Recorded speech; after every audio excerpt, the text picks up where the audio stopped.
गांव से कुछ किलोमीटर दूर एक पुराना बस स्टेशन था जिसे लोग भूतिया बस स्टेशन कहते थे। वहां रात में कोई जाने की हिम्मत नहीं करता था क्योंकि कहते थे कि जो भी वहां रात में गया वह कभी वापस नहीं आया। राजू, जो निडर और बेखौफ था, इन कहानियों पर यकीन नहीं करता था। गांव के लोग उसे रोकते रहे, लेकिन वह हंसते हुए बोला, मैं देखूंगा कि वहां कौन सा भूत है। एक रात वह अकेला अपनी बाइक लेकर बस स्टेशन पहुंचा। स्टेशन पर सन्नाटा था, चारों ओर टूटी फूटी दीवारें और जंग लगे खंभे खड़े थे। वहां लगी घड़ी हमेशा 12 बजे पर रुकी रहती थी। राजू ने इधर उधर देखा। अचानक उसे एक कोने में लाल रंग की बस खड़ी दिखी। ये हैरानी की बात थी क्योंकि यह बस स्टेशन कई सालों से बंद था। जिज्ञासा में वह बस के पास गया। बस के अंदर अंधेरा था, लेकिन अचानक हेडलाइट जल उठी। राजू चौंक गया। तभी दरवाजा अपने आप खुल गया, जैसे कोई उसे बुला रहा हो। वह हिम्मत करके बस में चढ़ गया। अंदर सब कुछ धूल से भरा था, लेकिन एक सीट पर किसी के बैठने की हल्की आहट आई। राजू ने सीट की ओर देखा तो वहां एक आदमी बैठा था जिसका चेहरा धुंधला दिख रहा था।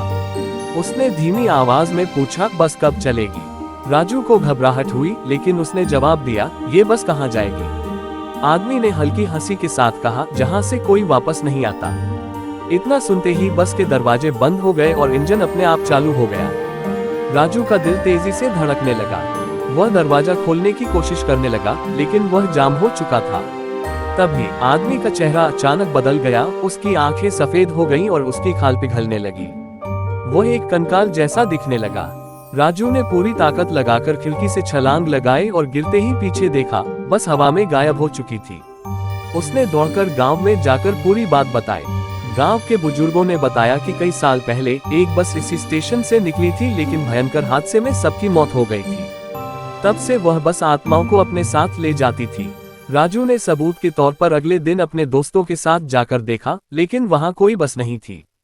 हाँ, उसके हाथ पर एक जलने का निशान था, जो उस बस के दरवाजे से छूने के कारण पड़ा था। उस रात के बाद राजू ने कभी भूतिया बस स्टेशन का रुख नहीं किया। लेकिन अब भी कुछ लोग कहते हैं कि आधी रात को वहां एक लाल बस आती है, और अगर किसी ने गलती से उसमें कदम रख दिया तो वह फिर कभी नहीं लौटता।